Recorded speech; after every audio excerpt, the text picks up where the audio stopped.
नमस्कार दोस्तों। आज हम लोग पढ़ेंगे मेटल एंड नॉन मेटल, वो भी करीब करीब 1 घंटे में। बस अगर आप देख रहे हो तो ध्यान से देखोगे, जब देखोगे तो कुछ सीखोगे ही, ये मेरा विश्वास है।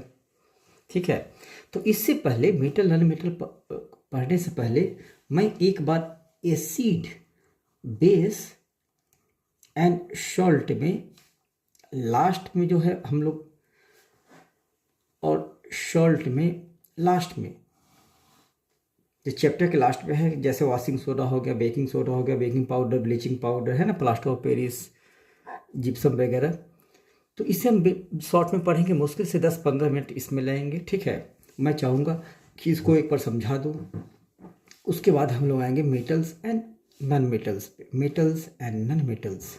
ठीक है, तो सबसे पहले हम लोग आते हैं किस पे, वॉशिंग सोडा पे। वॉशिंग सोडा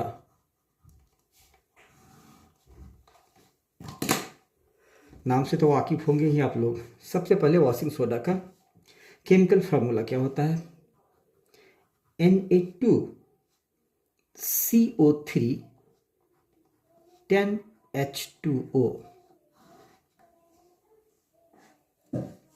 सोडियम कार्बोनेट, इसमें 10 मोलिक्यूल होता है वाटर का, Na2CO3 10H2O। ठीक है, इसका वैसे नाम है sodium carbonate decahydrate. Sodium carbonate decahydrate chemical name भी है, ये केमिकल फार्मूला है। इसके यूज जनरली हम लोग करते हैं किस चीज़ को बनाने में, कास्टिक सोडा या फिर बोरैक्स को बनाने में, मैन्युफैक्चरिंग ऑफ बोरैक्स, ये मैं यहाँ से लिख देता हूँ, बोरैक्स को बनाने में। दूसरा कास्टिक सोडा बनाने में, कास्टिक सोडा का मैन्युफैक्चरिंग में इसका यूज करते हैं। और पानी को सॉफ्ट करने में, softening of water, softening of water. कौन से वाटर, यहाँ पे डाल दूँ हार्ड वाटर, तो ये बेटर रहेगा। सॉफ्टनिंग ऑफ हार्ड वाटर को सॉफ्ट करने में, किसका, वॉशिंग सोडा का। अब आते हैं, वॉशिंग सोडा हो गया। अब बेकिंग सोडा,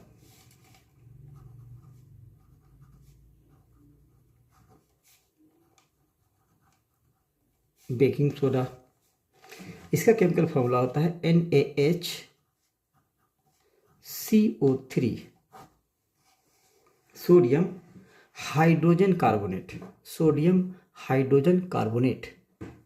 ठीक है, नाम हो गया। इसके यूज कहाँ करते हैं बेकिंग सोडा का, तो जनरली इसका यूज होता है किसमें, एंटासिड के रूप में। क्या, एंटासिड मतलब पेट में अगर एसिडिटी हो जाए, ठीक है, उसको कम करने में, नलीफाई करने में। ठीक है, और बेकिंग पाउडर बनाने में भी इसका यूज होता है। क्या, बेकिंग पाउडर, यहाँ है बेकिंग सोडा, लेकिन बात हो रही बेकिंग पाउडर की, उसको बनाने में इसका ज़रूरत होता है, किसका, बेकिंग सोडा का। ठीक है, उसके बाद एक और बच गया, वॉशिंग सोडा हो गया, बेकिंग सोडा हो गया, हाँ bleaching powder.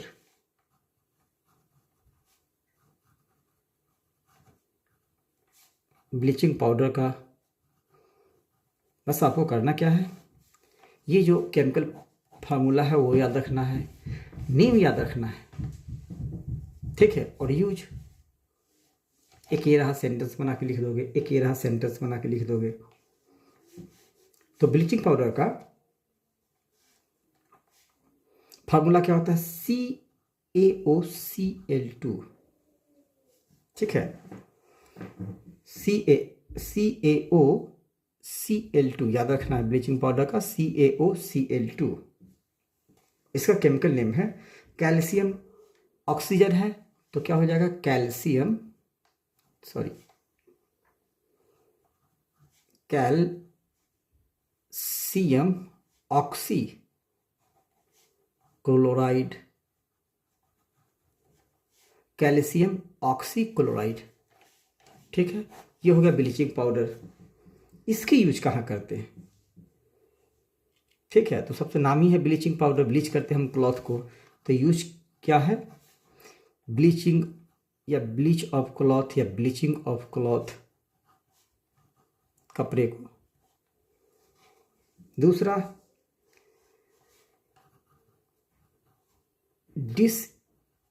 Disinfecting of water,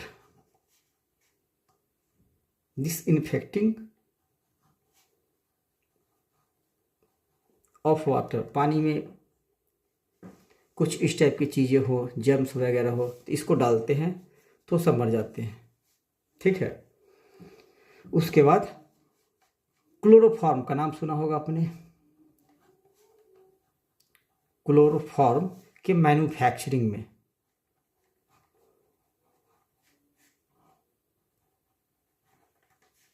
ठीक है, तो यूज क्या है? ब्लीचिंग पाउडर को, bleaching of cloth, disinfecting of water और मैन्युफैक्चरिंग ऑफ क्लोरोफॉर्म को बनाने में।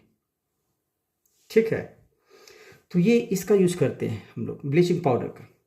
अब एक और है क्या? Plaster of Paris, plaster of Paris, जिसको शॉर्ट में बोलते हैं POP। आजकल तो बहुत यूज होता है इसका, घरों में भी। तो इसके केमिकल फार्मूला क्या है? CaSO4, CaSO4, कैल्शियम सल्फेट और हाफ H2O, ये याद रखना है पूरा। CaSO4 half H2O। ठीक है, तो ये आधा है H2O, हाफ H2O, तो कैल्शियम सल्फेट हाफ H2O। वैसे तो उसको कैल्शियम सल्फेट हेमीहाइड्रेट बोल देंगे, इसको बोलेंगे डेकाहाइड्रेट। ठीक है ना, सोडियम क्लोराइड डेकाहाइड्रेट, इसमें कैल्शियम सल्फेट हेमीहाइड्रेट। बट ये नाम वैसे चलन में है नहीं, आपको यही रखना है, plaster of Paris POP, CaSO4 और हाफ H2O। यूज जब हड्डी फ्रैक्चर हो जाए, उसको प्लास्टर ऑफ पेरिस चढ़ा देते हैं, तो उससे क्या होता है कि सॉलिड बन जाता है और हड्डी एक ही जगह चिपका हुआ रहता है, तो धीरे धीरे धीरे धीरे हड्डी आपस में जुड़ जाते हैं। तो इस मतलब प्लास्टर करने में, किसका?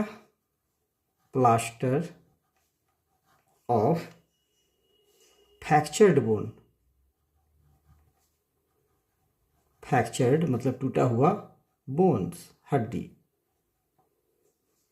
ठीक है, या प्लास्टरिंग ऑफ फ्रैक्चर्ड बोन।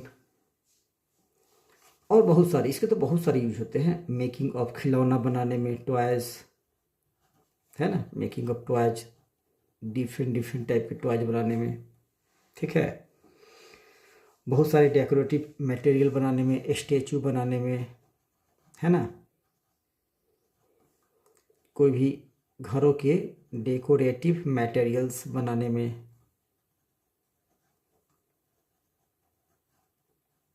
तो इसके बहुत सारे यूज हैं।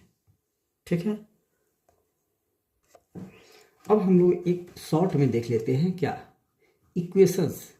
कुछ इक्वेशन से लिख देता हूं, अगर आप भूल गए तो इसको पढ़ेंगे तो याद हो जाएगा। एसिड का, बेस का एंड सॉल्ट का।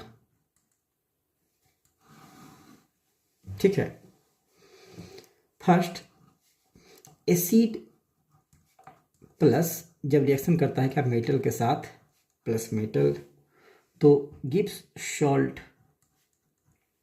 जब एसिड मेटल के साथ रिएक्शन करेगा तो सॉल्ट और हाइड्रोजन गैस, ये याद रखना है। इसे तो याद ही रखना है।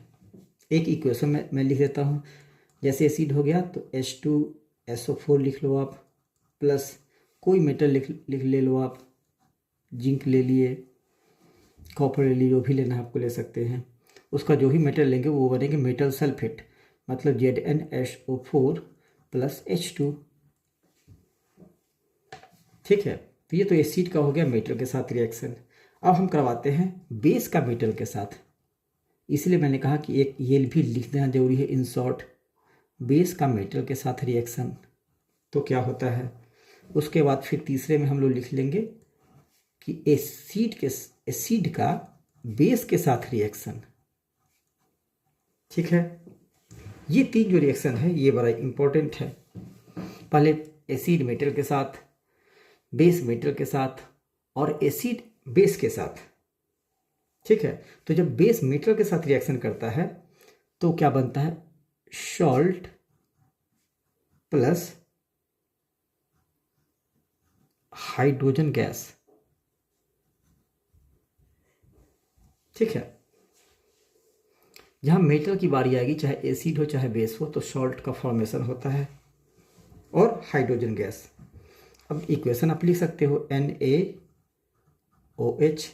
प्लस Zn, चूंकि Zn लिए हैं Zn तो ही लेते हैं हम इस बार भी, तो बनेगा Na2 sodium zinc oxide plus H2O। ये अनबैलेंस इक्वेशन है, बैलेंस करना मैं बतलाया हूँ पिछले वीडियो में, आप बैलेंस कर सकते हो इसे। अब जब एसिड बेस के साथ रिएक्शन करता है, मतलब NaOH ले लेते हैं बेस। ठीक है, एसिड H2SO4 ले लिया हूँ, यहाँ पे HCl ले लेता हूँ, हाइड्रोक्लोरिक एसिड,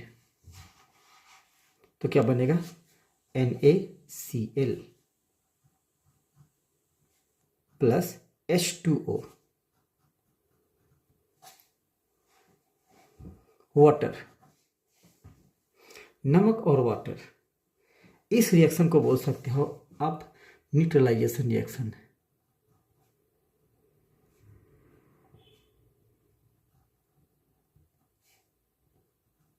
ये क्या करता है कि न्यूट्रलाइज करता है। ठीक है, चलिए अब हम लोग पढ़ते हैं मेटल्स एंड नॉन मेटल्स। ठीक है, ये चैप्टर छोटा है, कोई खास बड़ा है नहीं, बस आपको क्या करना है कि जो मैं लिख रहा हूँ या बोल रहा हूँ एक बार ध्यान से सुनना। आप समझ लेना कि आप ही पढ़ रहे हो, आप भी पढ़ोगे तो इसी तरह ही पढ़ोगे।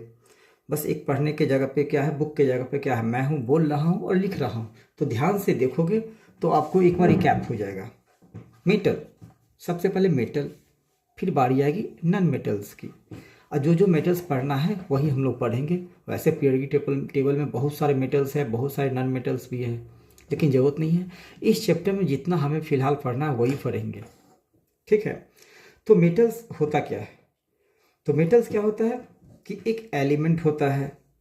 ठीक है, जो हीट को, मेटल्स क्या होता है, मेटल्स एलिमेंट होते हैं। जो पीरियोडिक टेबल है उसमें एक एलिमेंट्स होते हैं जो करता क्या है, कंडक्ट करता है क्या, इलेक्ट्रिसिटी,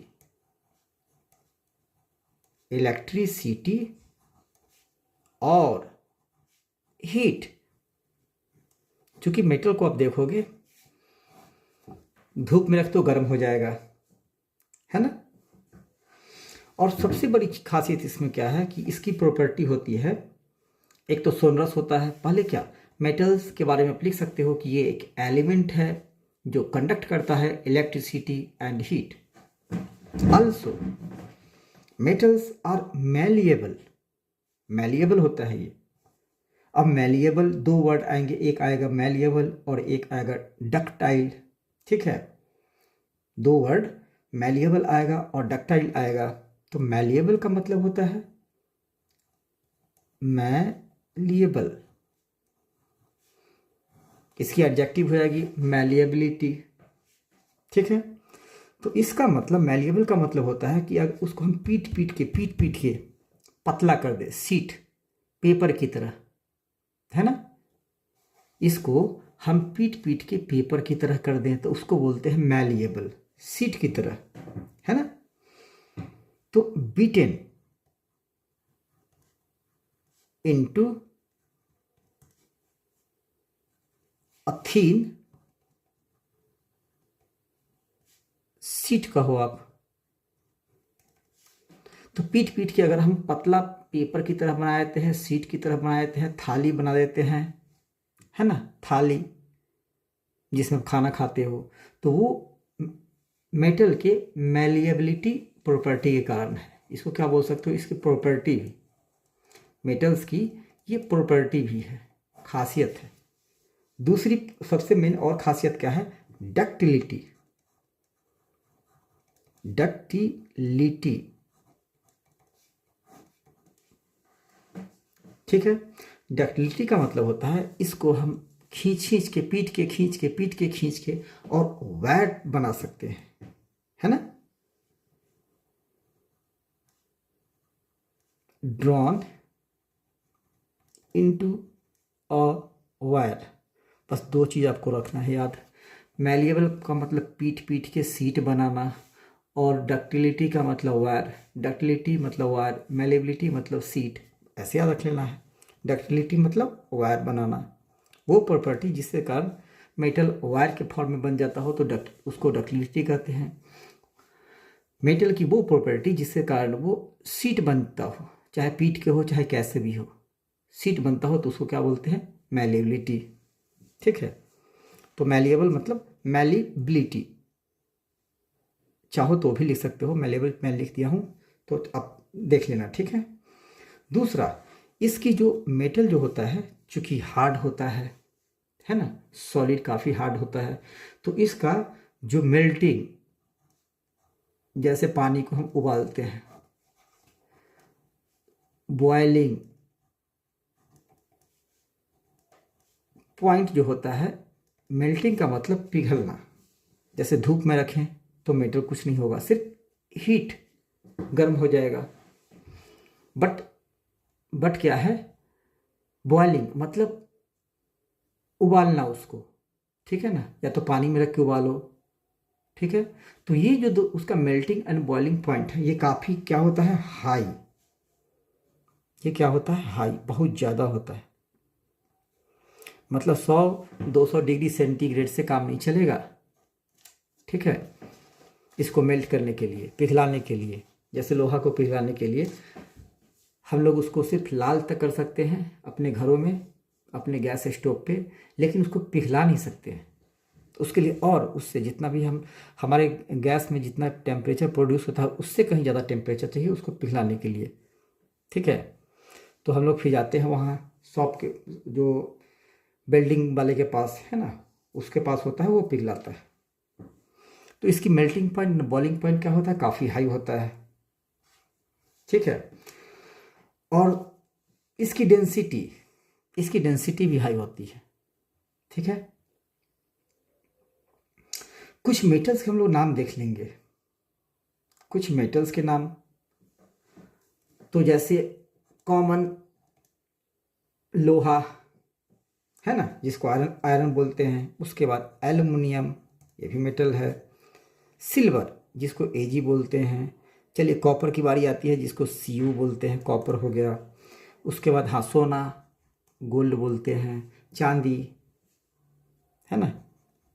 उसके बाद बहुत सारे ऐसे मेटल हैं, कैल्शियम हो गया, सोडियम हो गया, मैग्नीशियम हो गया, बहुत सारे मेटल्स हैं जो कि हम लोग नाम सुन रखे हैं। लेकिन इसमें क्या है कि कुछ मेटल क्या होते हैं कि सॉफ्ट होते हैं, ये सब सारे हार्ड होते हैं। लेकिन कुछ मेटल क्या होते हैं, सॉफ्ट होते हैं, जैसे कि सोडियम हो गया, ठीक है। सोडियम सॉफ्ट होता है, सारे मेटल हार्ड नहीं होते, सारे मेटल जनरली हार्ड नहीं होते हैं। बहुत सारे मेटल ऐसे भी होते हैं जो कि सॉफ्ट होते हैं, ठीक है। कुछ मेटल ऐसे होते हैं, अब इसकी बात करो आप, मरकरी की बात करो आप, है ना। मरकरी तो ये क्या है, ये सॉलिड होता है, लेकिन मरकरी को लिखते हैं हम लोग Hg, जिसको बोलते हैं मरकरी। जो थर्मामीटर में होता है, जो टेम्परेचर हम लोग मीजर करते हैं, तो एक पतला सा जो लाइन आगे बढ़ते रहता है, वो होता है मरकरी। तो मरकरी ऐसे क्या होता है, मरकरी की खासियत है कि ये सॉलिड होता है, ये जो मेटल है मरकरी वो क्या होता है, रूम टेम्परेचर पे सॉलिड, रूम टेम्परेचर पे छोड़ के सॉलिड होता है। जैसे ही ये रूम टेम्परेचर पे आ जाएगा तो हो जाएगा लिक्विड, ठीक है, अदरवाइज क्या होता है, सॉलिड। तो मरकरी एक ऐसा मेटल है कि सॉलिड होता है एट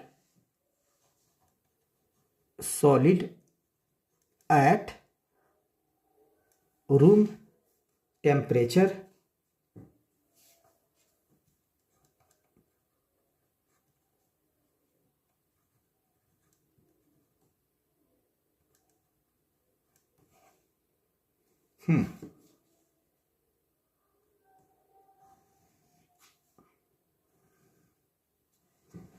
ठीक है। मतलब इसको जब पिघलेगा रूम टेम्परेचर पे जैसे ही आएगा तो ये क्या आ जाएगा, रूम टेम्परेचर थोड़ा सा टेम्परेचर बढ़ा तो क्या हो जाएगा, लिक्विड, अदरवाइज तुरंत सॉलिड। उससे कम टेम्परेचर रहा तो सॉलिड, जैसे ही रूम टेम्परेचर पे आया तो लिक्विड, ठीक है। तो Hg क्या है, Hg है metals solid at room temperature, ठीक है। और कुछ मेटल्स ऐसे भी हैं जो कि सॉफ्ट है, जैसे कि होगा सोडियम, है ना, सोडियम मतलब ये सॉफ्ट मेटल है, जैसे सोडियम, पोटेशियम, है ना, ये सब क्या होता है, इसको काट सकते हो आप। अब हम लोग आते हैं केमिकल प्रॉपर्टीज किसका, मेटल्स का। Chemical properties of metal.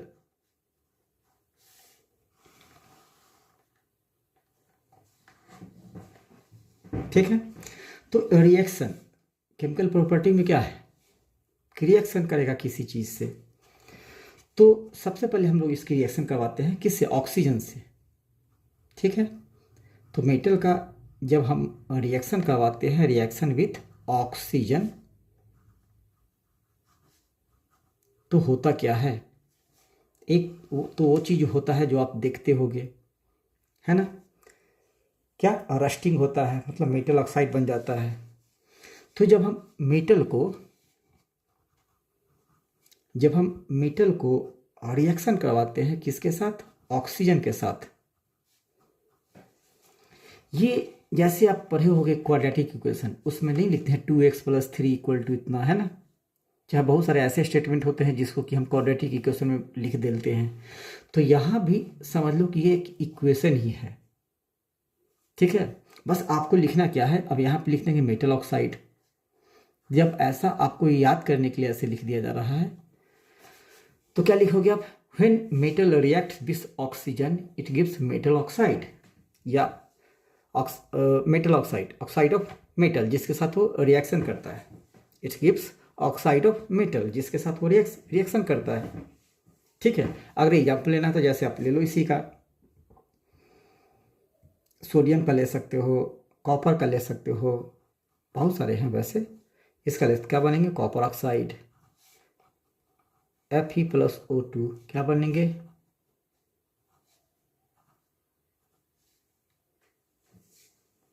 ठीक है। अब यहाँ पे फेरस ऑक्साइड है, यहाँ पे क्या है, कॉपर ऑक्साइड, ठीक है।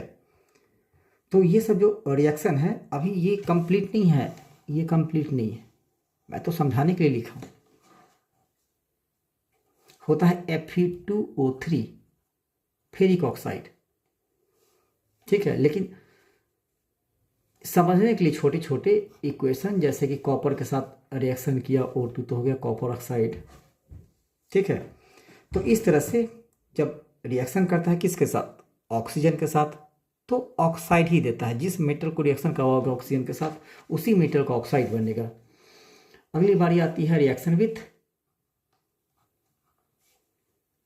वाटर, पानी के साथ। तो जब हम मेटल को पानी के साथ रिएक्शन कराते हैं तो जनरली होता क्या है, तो आप शॉर्ट में लिख दो, मेटल जब रिएक्शन करता है, metal reacts with water it gives metal hydroxide, plus hydrogen gas H2। ठीक है, अब एक एग्जाम्पल ले लेते हैं, जैसे sodium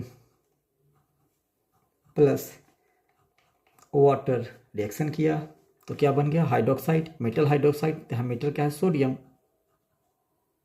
hydroxide OH plus H2 hydrogen gas. अब ये बैलेंस नहीं है, इसे बैलेंस करना है। नहीं ये नहीं, एक एक दो दो बैलेंस है।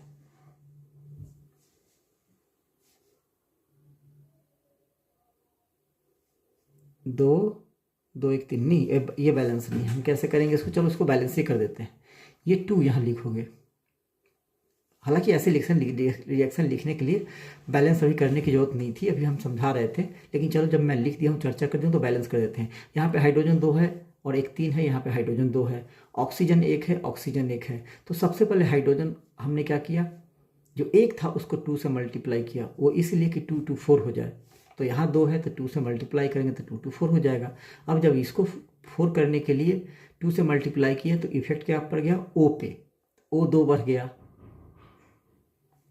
इसको किए तो 2 हो गया, तो यहाँ जो किए थे 2, तो ये O2 हो गया, और यहाँ पे भी 2 से किए तो हाइड्रोजन 4 हो गया, O2 हो गया। बट 2 से किए तो सोडियम 2 बढ़ गया, लेकिन यहाँ सोडियम 1 ही है, तो क्या करेंगे, इसको 2 से मल्टीप्लाई कर देंगे। अब हो गया बैलेंस।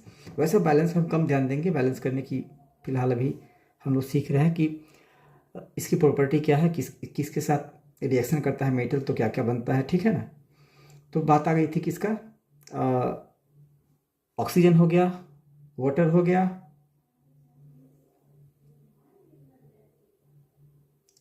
अब करते हैं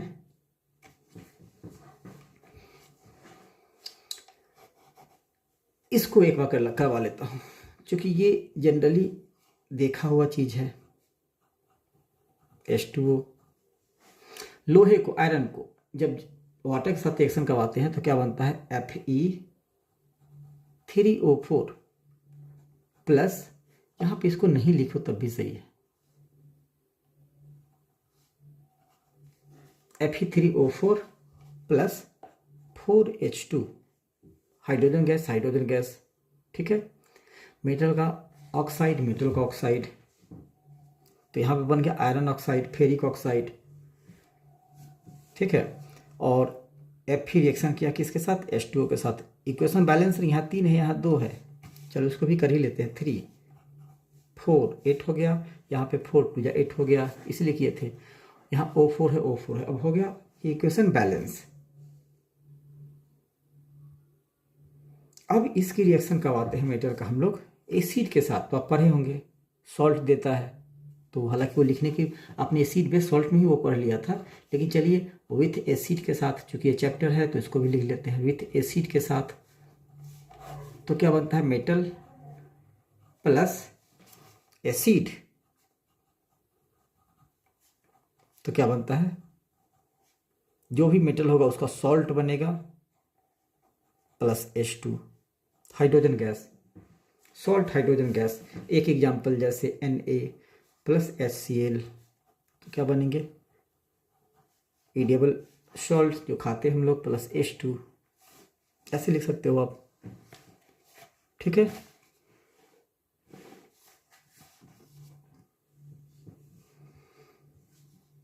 HCl के साथ हो गया। अब हम लोग करते हैं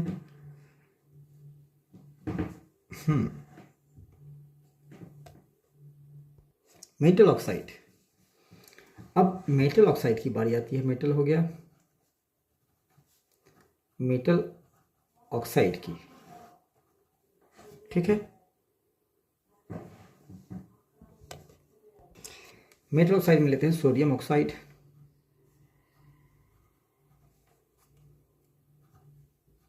सोडियम ऑक्साइड को जब हम वाटर के साथ रिएक्शन करवाते हैं तो क्या बनता है, सोडियम हाइड्रोक्साइड। ठीक है, सोडियम ऑक्साइड को जब वाटर के साथ रिएक्शन करवाते हैं तो क्या बनता है, सोडियम ऑक्साइड। इसका मतलब क्या हुआ कि मोस्ट जितने भी मेटल ऑक्साइड हैं, जितने भी मेटल ऑक्साइड है वो क्या होता है, एक तो स्ट्रॉन्ग बेस होता है, तो बेस हो गया, ये क्या है, बेस है। तो क्या होता है, स्ट्रॉन्ग बेस होता है। जैसे उसको पानी के साथ रिएक्शन करवाते हैं हम लोग, ठीक है। चाहे तो KOH, पोटासियम हाइड्रोक्साइड, इसमें क्या होगा, H2O तो लिखेंगे ही। पोटासियम हाइड्रोक्साइड तो क्या लिखेंगे, K2O, ठीक है, प्लस H2O, तो पोटासियम हाइड्रोक्साइड ये भी बेस हो गया, ठीक है। तो मेटल हाइड्रोक्साइड को जब पानी के साथ रिएक्शन करवाते हैं वाटर के साथ, तो क्या बनता है, मेटल हाइड्रोक्साइड। अब हम लोग इसकी मेटल में तो बहुत सारे हो गए,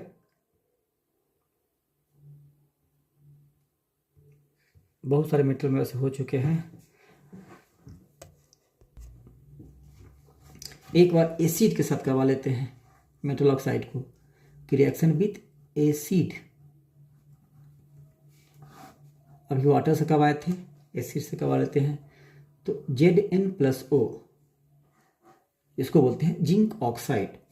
जब ये HCl के साथ रिएक्शन करता है, ठीक है, ZnClHO मतलब H2O, वाटर बन जाएगा। बनेगा क्या, ZnCl प्लस HO है, वाटर बना, हाइड्रोजन ऑक्सीजन तो वाटर बना, ठीक है। लेकिन इक्वेशन देख लेंगे, यहाँ बैलेंस है, नहीं Z111 क्लोरीन 1, ठीक है, H2, अच्छा H2, इसको 2 करेंगे तो होगा 2 क्लोरीन, यहाँ भी इसको भी 2 करना पड़ेगा, 2 क्लोरीन।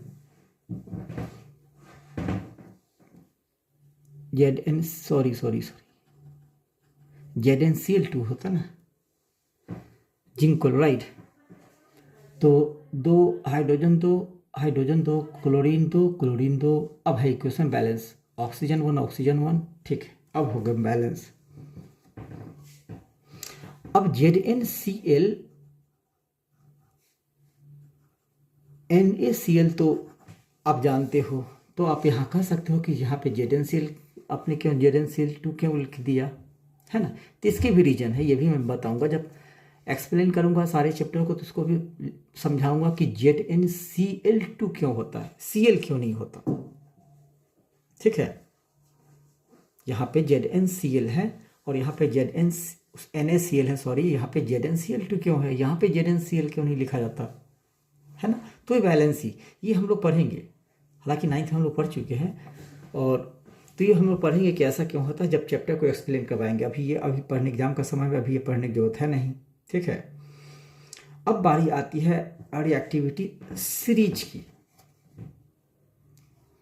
कौन सा मेटल जो पीरियोडिक टेबल में आप देखे होंगे तो उसमें सारे मेटल्स के नाम लिखे हुए हैं, ठीक है, एटॉमिक नंबर है, मास नंबर दिया हुआ है।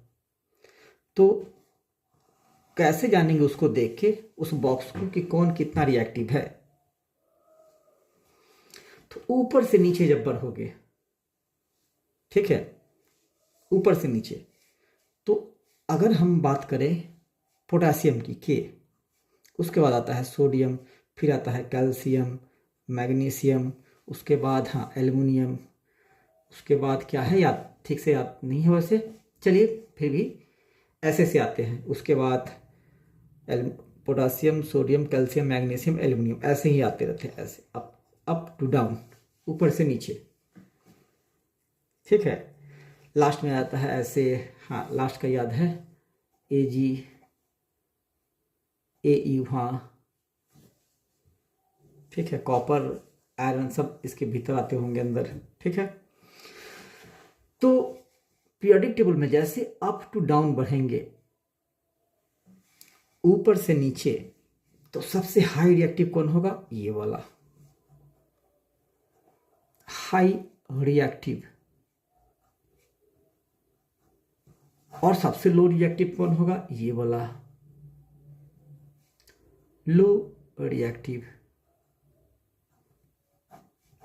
यहाँ पे सिल्वर क्या है, लो रिएक्टिव है। सबसे ज्यादा रिएक्टिव क्या है, पोटेशियम, के पोटेशियम। अब ये इतना ज़्यादा रिएक्टिव है कि ये हवा में ही रिएक्शन कर जाता। जैसे पोटेशियम हो गया, सोडियम हो गया, इसको आप जैसे ही हवा के संपर्क में आएगा, ऑक्सीजन के संपर्क में, वाटर तो छोड़ो, ऑक्सीजन के संपर्क में ही आते ही ये रिएक्शन कर जाता है, इसमें आग लग जाती है। इसीलिए इसको ऐसा जगह पे रखा जाता है कि ऑक्सीजन से संपर्क इसका ना बने। ठीक है, जैसे कि ऑयल में भिगो के रखते हैं। ठीक है, इसको रिएक्शन करवाना है, उससे निकाल लीजिए, अपने आप आग लग जाएगा। पोटेशियम हो गया, सोडियम हो गया, इन सबों में। ठीक है ना, तो बहुत रिएक्टिव होता है ये। पानी में रिएक्शन कर जाता है भाई, कैल्शियम पानी डालो तुरंत हीट हो जाएगा, तुरंत खौलने लगेगा ये, है ना। मैग्नीशियम ये जल जाता है, इसमें भी आग लग जाती। तो ये सब जो पीरियोडिक टेबल में ऐसे नाम होंगे, सबसे पहले ये होंगे, उसके बाद ये होंगे, ऐसे ऐसे ऊपर से नीचे में, ऐसे अप डाउन। ये अप है, ये डाउन है। तो जितना ऊपर है वो उतना ही रिएक्टिव, जो जितने ऊपर में है वो उतने ही रिएक्टिव मेटल, और जो जितने नीचे है वो उतना सीधा साधा। ये इसको लड़ाई झगड़ा कम करता है। जैसे कि ये हो गया, सोना हो गया, चांदी हो गया, इनको लोग तभी तो पहनते हैं शरीर पे। अगर रिएक्टिव ज़्यादा होता तो इसको पहनते ही नहीं। पता चला पहना, जिस तरह की अब पोटेशियम को पहन ले ऑर्नामेंट्स बना के, तो क्या होगा आपको पता ही है। ठीक है, थोड़े से मेटल के सॉल्यूशन के बारे में पढ़ लेते हैं, है ना, कि वो और भी मेटल के सॉल्ट के साथ सॉल्यूशन करता है तो क्या बनता है। ठीक है, जैसे किसी मेटल को हम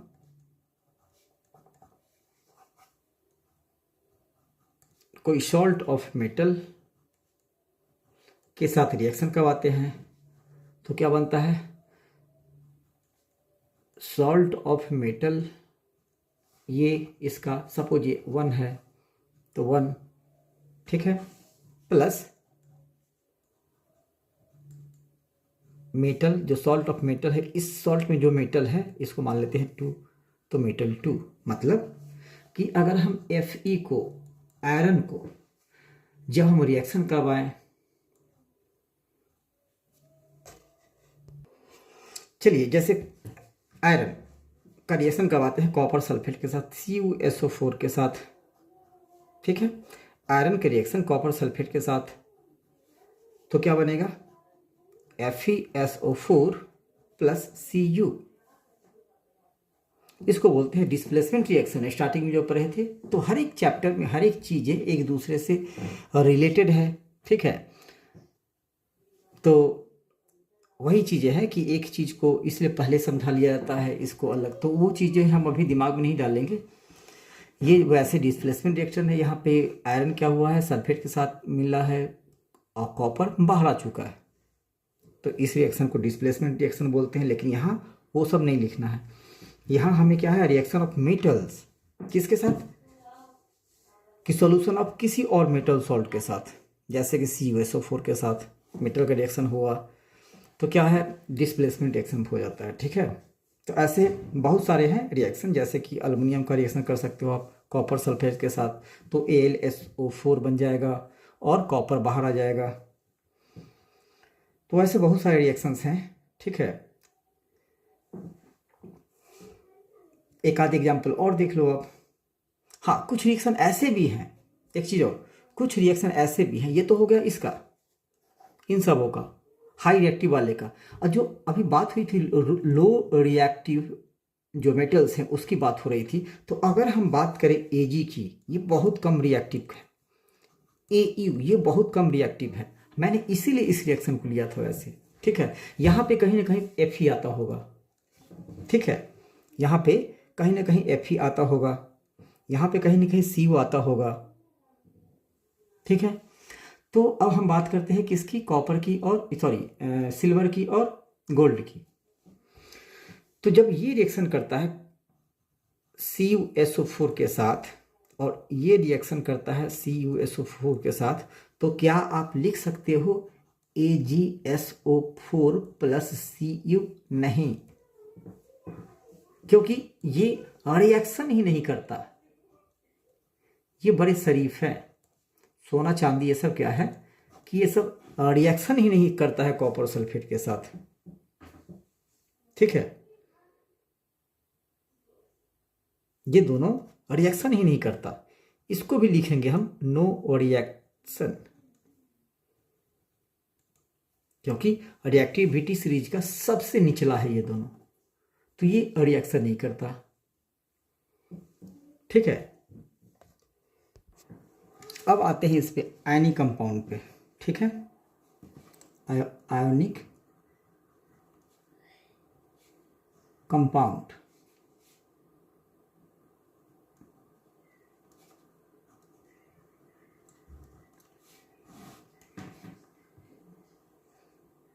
आयनिक कंपाउंड, सबसे पहले इसका एक एग्जाम्पल ले लेते हैं, जैसे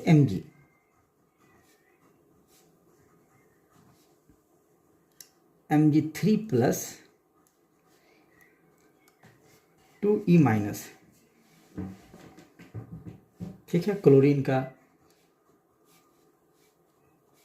प्लस होता है, नहीं क्लोरीन का वो होता है वैलेंसी 1, तो Cl प्लस एक निगेटिव इलेक्ट्रॉन क्या बनेंगे Cl माइनस, इसकी वैलेंसी होती है 1, मतलब ये एक इसमें ऐड होंगे एक इलेक्ट्रॉन तो बन गया Cl माइनस। इसका मतलब क्या हुआ कि माइनस, मतलब कि ये दिया नहीं है, लिया है, एक इलेक्ट्रॉन लिया है। अब इसकी वैलेंसी हो गई है 2, 8 होता है 7, लेकिन अब हो गया 8, 2 8 8। ठीक है, यहाँ क्लोरीन प्लस एक इलेक्ट्रॉन लिया तो बन गया Cl माइनस। वैसे क्लोरीन का होता है 17 एटॉमिक नंबर, तो 2 8 7, ऑक्टेट पूरा करने में एक कम रहा, तो अब यहाँ पे पूरा हो गया, मतलब एक माइनस। अगर 2 हो तो इसका मतलब कि यहाँ पे है Mg3 प्लस, मतलब 3 इलेक्ट्रॉन इसने दिया। 3 कहाँ से आ गया, 2 ही होगा, 2 है, 2 यहाँ पे 2, हाँ, तो 2 इलेक्ट्रॉन इसने दिया, तो इसकी टेंडेंसी है देने की और इसकी टेंडेंसी है होता है लेने की। अब ये जो हम लोगों ने देखा कि ये एक इलेक्ट्रॉन लिया है, तो जब हम आयनिक कंपाउंड की बात करें तो क्या होता है आयनिक कंपाउंड। क्वेश्चन आ गया कि व्हाट इज आयनिक कंपाउंड, और ये इंपॉर्टेंट है, तो लिखेंगे कैसे, द ट्रांसफर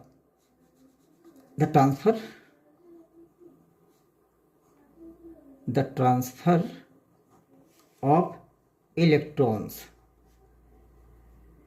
एक हो तो इलेक्ट्रॉन, एक से ज़्यादा हो तो यहाँ पे ज़्यादा हो गया था इसीलिए लिखे हैं electrons, from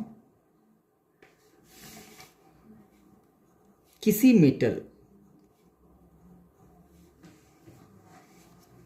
to a non metal. The transfer of electrons from a metal to non-metal is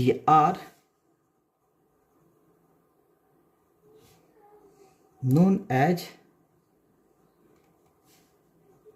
इसके फॉर्मेशन से जो कंपाउंड बनता है उसको बोलते हैं आयनिक कंपाउंड। ठीक है, या इसी का दूसरा नाम है, क्वेश्चन अगर आ गया, what is electrovalent, electrovalent compound, इसी को बोलते हैं इलेक्ट्रोवैलेंट कंपाउंड। इलेक्ट्रोवैलेंट कंपाउंड,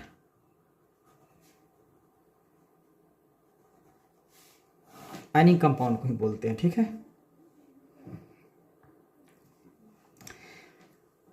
हो सकता है क्वेश्चन ऐसे भी आ जाए, what is ionic compound, right its properties.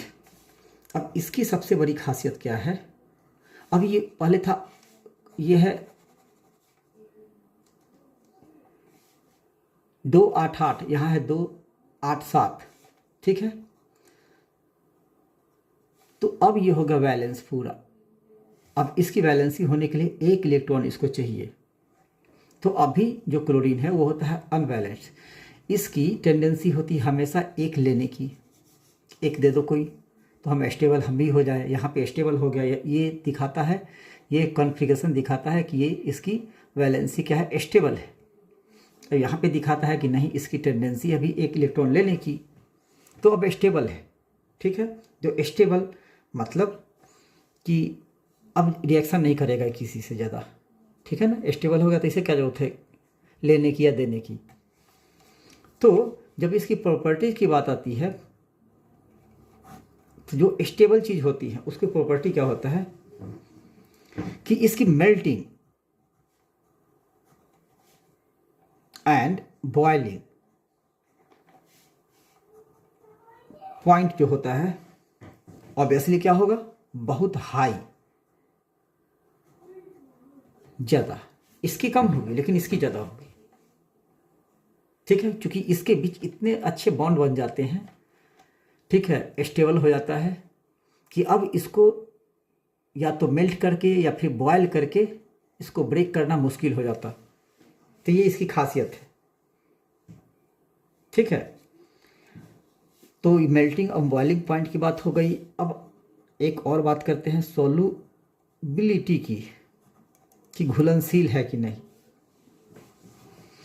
तो जनरली इलेक्ट्रोवैलेंट कंपाउंड क्या होता है, वो सॉल्युबल इन वाटर होता है, ठीक है ना। जनरली क्या होता है, soluble in water, but insoluble in किस में, पेट्रोल में या केरोसिन में। तो इसको क्या लिखेंगे सॉल्युबिलिटी में, soluble in water but insoluble in oil, like petrol हो गया, केरोसिन हो गया। केरोसिन इन सबों में क्या है, ये इनसॉल्युबल है। तो आयनिक कंपाउंड या इलेक्ट्रोवैलेंट कंपाउंड की प्रॉपर्टी में क्या लिख हो गया कि soluble in water but insoluble in oil, ठीक है। उसके बाद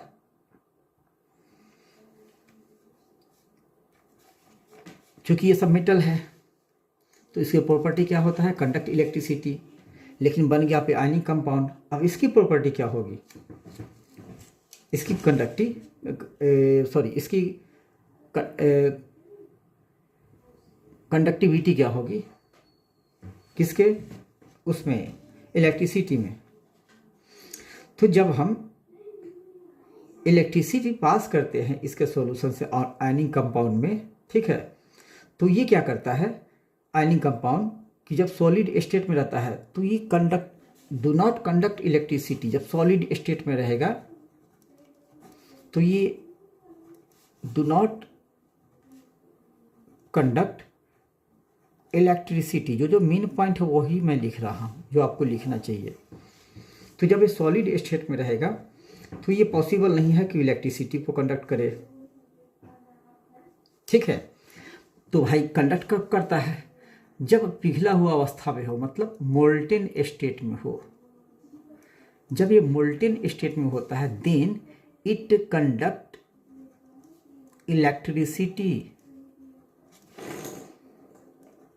देन इट कंडक्ट इलेक्ट्रिसिटी। कब, जब ये मोल्टेन अवस्था में हो तो, मोल्टेन स्टेट में हो तो, ठीक है, तब ये कंडक्ट इलेक्ट्रिसिटी को कंडक्ट करता है, ठीक है। अब आते हैं इसमें एक्सट्रैक्शन ऑफ मेटल्स। मेटल को कैसे हम एक्सट्रैक्ट करते हैं, कैसे निकालते हैं, कैसे बनाते हैं। तो इसको हम मेटल को बनाते हैं कैसे, ओर से मेटल का एक्सट्रैक्शन होता है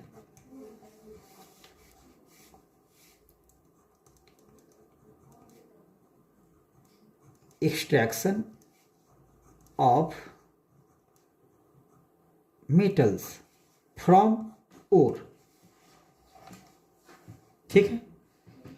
तो इसकी जो एक्सट्रैक्शन होता है वो कैसे, जो हाई रिएक्टिविटी होता है उसका एक्सट्रैक्शन अलग तरीके से होता है, जो लो रिएक्टिव होता है उसका एक्सट्रैक्शन अलग तरीके से होता है। मतलब जनरली हम कि जो ये कॉन्सेंट्रेशन ऑफ ओर है उसका एक्सट्रैक्शन हम करते हैं मेटल, प्योर मेटल निकालने में कैसे। तो पहला फर्स्ट कौन सा कि मेटल ऑफ हाई, जैसे कि सोडियम पोटेशियम हो गया, कि हाई रिएक्टिव या हाई रिएक्टिविटी को कैसे एक्सट्रैक्ट करते हैं हम उसके ओर से।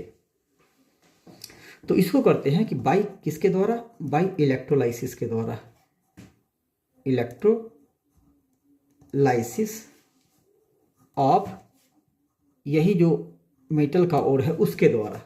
ठीक है, तो क्या निकलता है, प्योर मेटल। दूसरा तरीका है जो बीच वाला होता है रिएक्टिविटी सीरीज में, यहां तक इस प्रोसेस से बीच वाला यहां तक 3 प्रोसेस, सबसे हाई रिएक्टिव को इलेक्ट्रोलाइसिस से, बीच वाले को जो कि मीडियम रिएक्टिव होता है, ये तो हाई रिएक्टिव की बात हो गई। अब जो मीडियम रिएक्टिव मेटल होते हैं उसका एक्सट्रैक्शन कैसे करते हैं, तो उसके एक्सट्रैक्शन के 2 तरीके हैं, वो याद रख लेना है। पहला, कार्बोनेट ओर से, मतलब जो मेटल है उसके कार्बोनेट फ्रीली मिलते हैं नेचर में,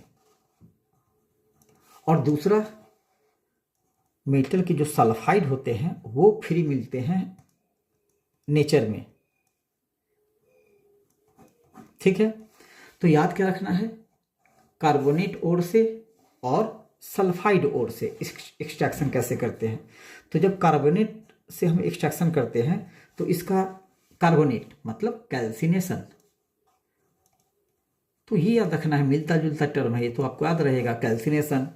और सल्फाइड से रोस्टिंग के द्वारा। ठीक है, अब इससे निकलेगा क्या, इन दोनों प्रोसेस से निकलेगा, जो मेटल है उसके ऑक्साइड इस प्रोसेस से निकल जाएंगे, मेटल के ऑक्साइड, फिर मेटल के ऑक्साइड से प्योर फॉर्म में मेटल निकल जाता है। जब रिडक्शन करते हैं, ऑक्साइड है मतलब जब रिडक्शन करते हैं मतलब ऑक्सीजन का जब लॉस होता है उसमें से ऑक्सीजन निकल जाता है मेटल ऑक्साइड से, तो बन जाएगा प्योर मेटल। ठीक है, अब तीसरी बारी आती है किसकी, जो लो, ये हुआ हाई, ये हुआ मीडियम रिएक्टिविटी सीरीज में, ये हुआ लो रिएक्टिविटी सीरीज में। तो 2 हम लोगों ने पढ़ लिया मीडियम तक।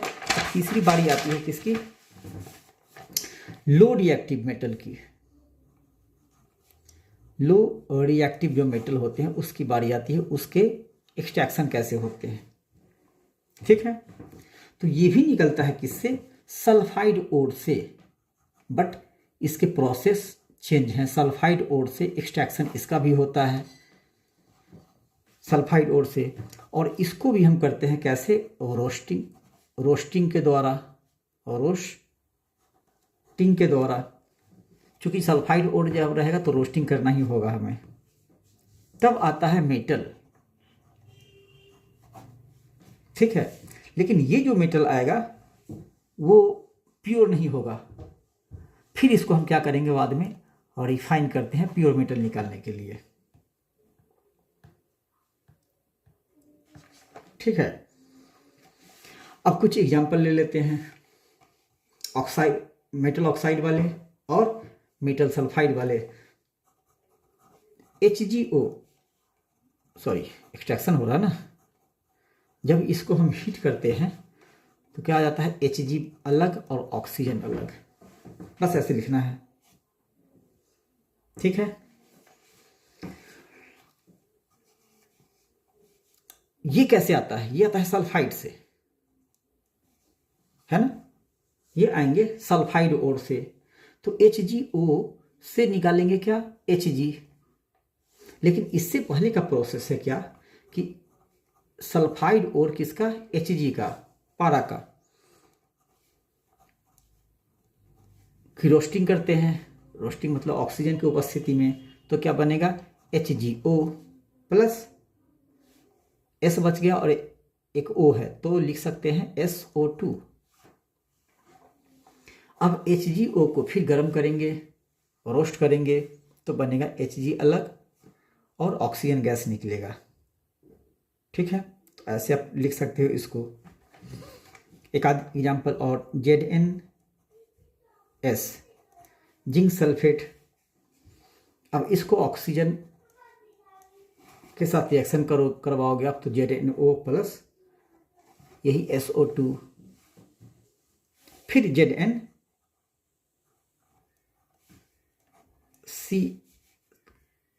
ये CO3 है, तो यहाँ पे क्या हो रहा है, कैल्सिनेशन। सल्फाइड वाले हैं तो इसमें क्या होता है, सल्फाइड वाले में हमको कैल्सिनेशन करवाना होता है, सल्फाइड वाले में रोस्टिंग, है ना, और कार्बोनेट वाले में कैल्सिनेशन करवाना होता है, ठीक है। अब इससे क्या बनेगा, मेटल ऑक्साइड, ZnCO3, तो क्या बनेगा, metal oxide, ZnO plus carbon dioxide, ठीक है।